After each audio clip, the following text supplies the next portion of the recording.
Sveiki! Mani sauc Gundaga, un es pabeidzu 8. klasi Daudzes pamatskolā. Daudzes pagastā ir izveidots dabas liegums Aklais purvs. Dabas lieguma kopējā teritorija ir 2003 hektāri.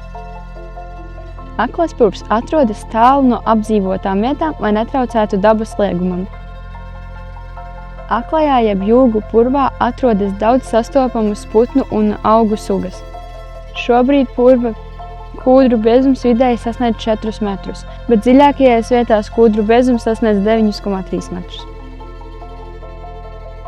Aklajā purvā ir izveidota taka, kurai 2 kilometrus gara, un tā aizved līdz Ģirupes ezeram.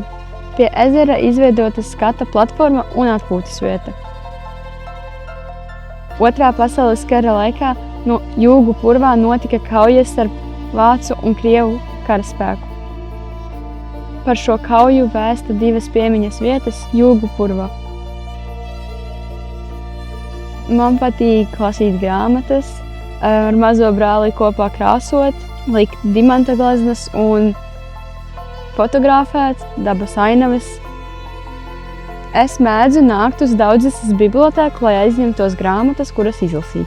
Es nedomāju, ka uz tejieni nāk daudzi lasīt, bet uz Helovīniem savācas daudz bērni, lai nāktu pēc končām.